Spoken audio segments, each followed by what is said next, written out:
Today I'm going to show you how to install a lip kit under any car completely by yourself at home to look from this to this. You may find some challenges because this is a universal lip kit, but I will show you how to install it properly and get that aggressive look in details.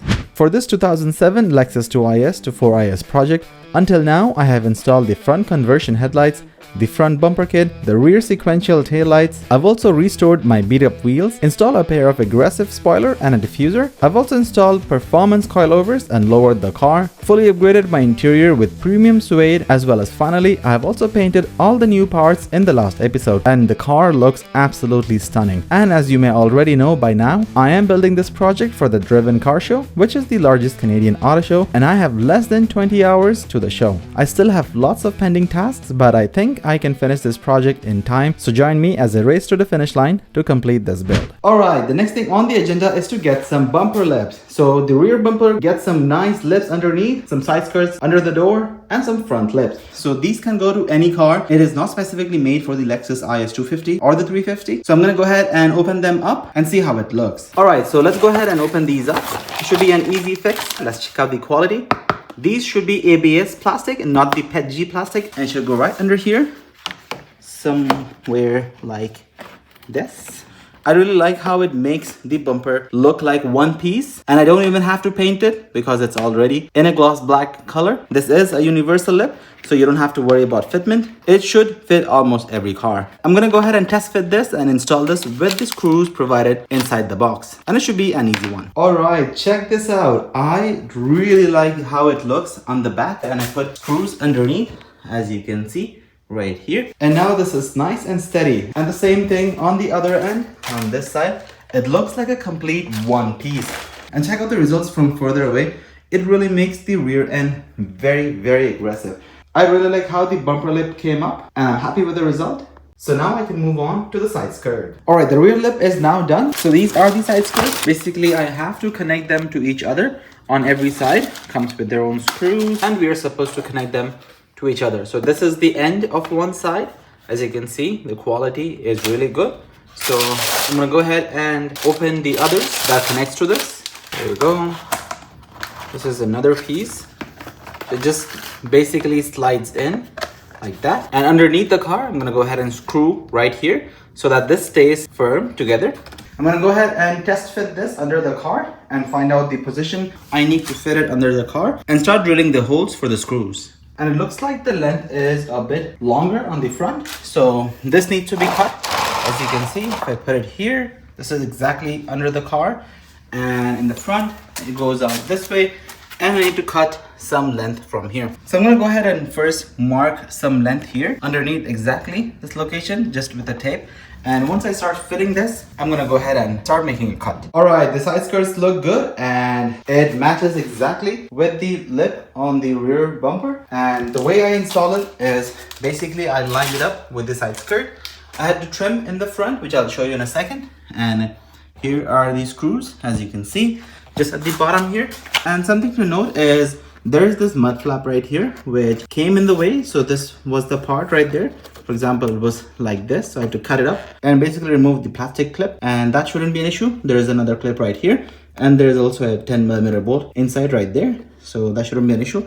This is very stiff right now. I have two screws on each side and going along the way.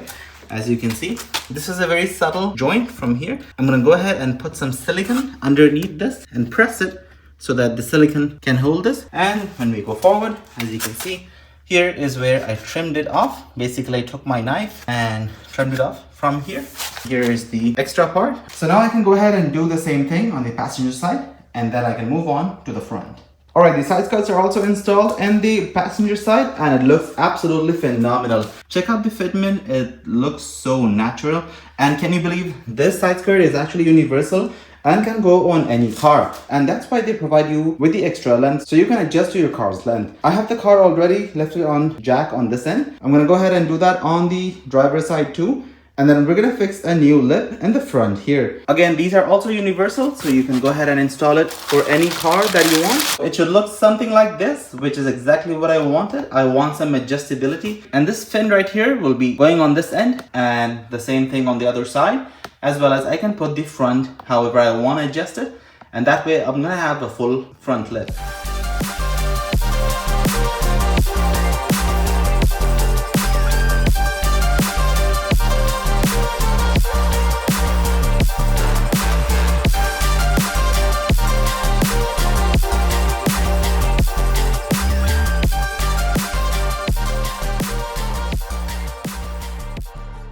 Alright, I went ahead and put these side splitters for the passenger side right here.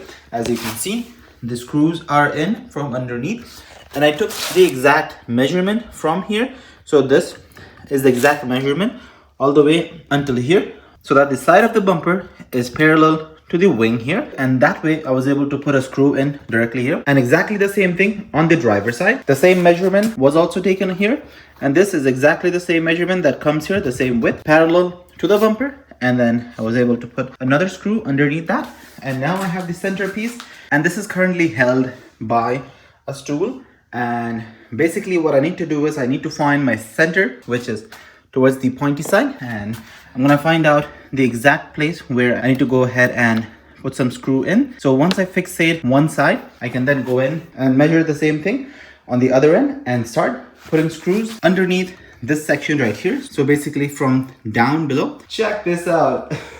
It actually looks so good. I can't believe this is a universal lip kit. So the front lip, the side skirt, as well as the rear bumper lip, all of them are actually universal and it fits any car. I'm gonna put the link in the description if you guys are interested. Definitely do check it out. I'm really happy with the results. The front lip looks absolutely phenomenal. This is so much more aggressive than the original OEM bumper. I can't believe I actually went from this bumper right here to this 2024 IS500 look. I'm gonna put all the links in the description. If you guys are interested, do check it out and let me know what the car turned out to be. I personally think the car looks absolutely phenomenal. I'm super happy with the results. The only thing remaining right now is to clean up the car and give the car a nice polish, and after that the car will be completed. And look how aggressive the car looks right now. Check the rear end, it is super aggressive. And once I'm done polishing the car, I'm gonna go ahead and put the Lexus logo, and after that it will be ready to roll. Alright guys, I am happy with the progress so far, and today's episode was relatively an easier fix. The car will look stunning once I polish the newly painted parts in the next episode. I have less than 15 hours right now, so stay tuned with me to see the completed project at the show in the next couple of episodes. If you've enjoyed watching this episode, make sure to hit that thumbs up button and don't forget to subscribe. Until next time, I'll see you on the next one.